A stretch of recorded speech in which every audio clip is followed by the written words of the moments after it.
बिस्मिल्लाहिर्रहमानिर्रहीम। अस्सलाम वालेकुम व्यूअर। आज हम बड़े ही एक इम्पोर्टेंट टॉपिक के ऊपर बात करेंगे इस वीडियो के अंदर, जो कि जिससे हर एक बंदे का वास्ता पड़ता है तकरीबन।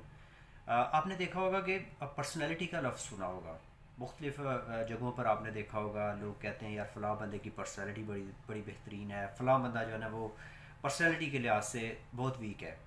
तो मैं आपको इस वीडियो में आज ये बताऊंगा कि पर्सनैलिटी एक्चुअल में क्या चीज़ है, इससे आप लोगों को कैसे पहचान सकते हैं और कैसे आप उनसे जो है ना फ़ायदा ले सकते हैं, कैसे आप उनसे एक अच्छी आउटपुट ले सकते हैं, या आप अपनी पर्सनैलिटी को कैसे बिल्ड कर सकते हैं।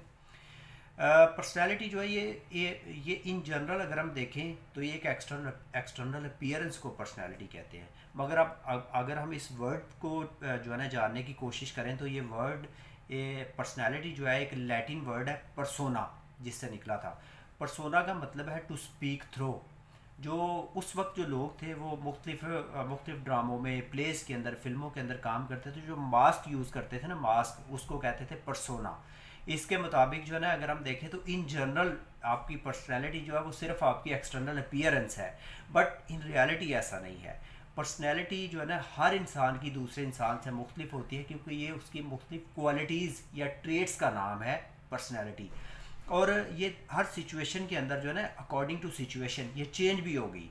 सबसे पहले जो पर्सनैलिटी को डिफ़ाइन किया गया था, मैं आपके साथ सबसे अच्छी डेफिनेशन इसकी शेयर करने जा रहा हूँ। स्टीफन ने इसको डिफ़ाइन किया था। उसने कहा था personality is a total sum of a way in which an individual interact and react to a situation or a person. ठीक है।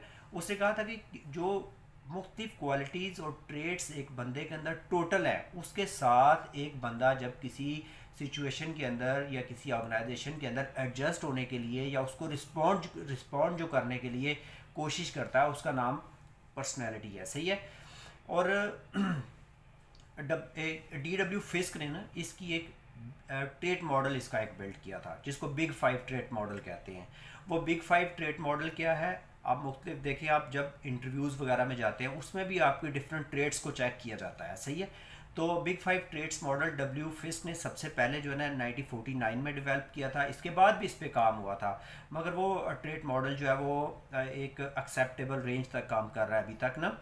उसने क्या ट्रेड मॉडल काम किया, बताया था। उसने 5 ट्रेड्स बताई थी, जिनमें सबसे पहले उसने बताया ओपननेस है, उसके बाद कंसेंशियसनेस है, उसके बाद एक्सट्रोवर्ट है, उसके बाद एग्रीएबलनेस है, उसके बाद न्यूट्रिसिज्म है।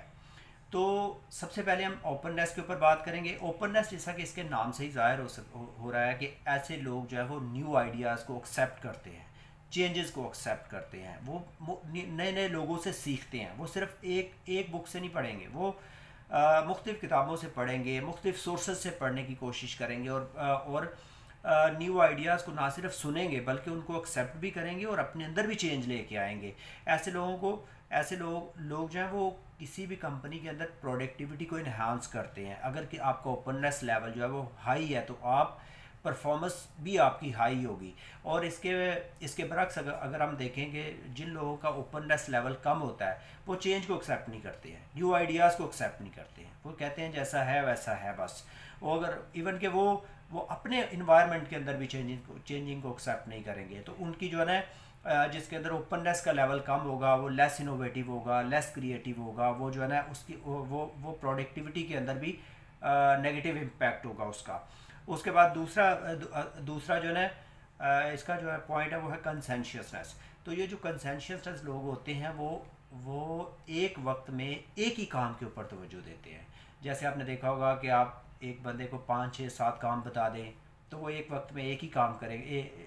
कंसेंशियसनेस के हामिल अफराज हो गए, वो एक ही वक्त में एक ही काम करेंगे और वो अच्छे तरीके से करेंगे। और वैसे भी जो है ना एक वक्त में एक ही काम अगर इंसान से लिया जाए तो वो अच्छा करेगा। और अगर किसी का कंसेंशियस लेवल हाई है तो वो एट ए टाइम 1 टारगेट को कंप्लीट करेगा। अगर उसका कंसेंशियस का लेवल लो है तो वो सारे कामों के ऊपर लगा होगा, और एट द एंड रिजल्ट क्या निकलेगा कि वो कोई काम भी सही तरीके से नहीं करेगा। उसके बाद तीसरा है एग्रीएबलनेस।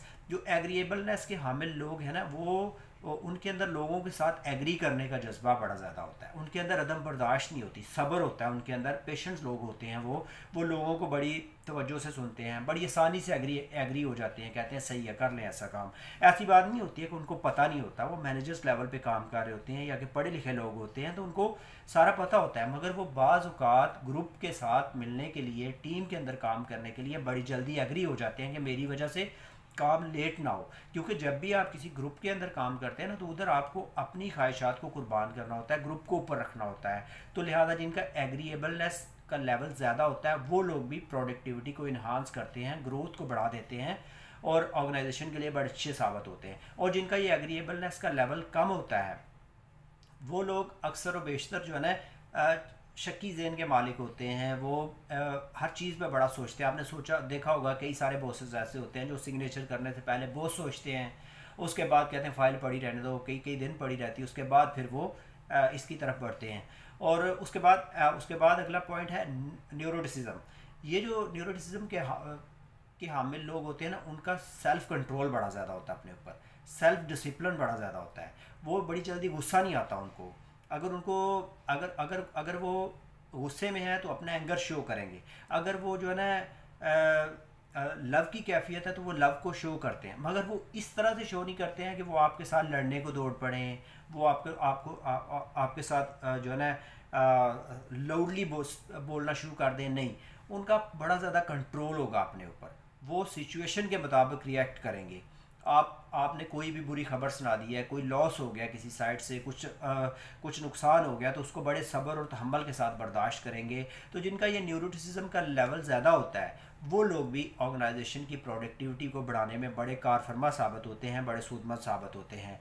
व्यूअर्स, आपने मुझे ये बताना है कि आप इसकी कौन सी कैटेगरी में फॉल करते हैं और कमेंट्स में लाजमी बताइएगा। शुक्रिया।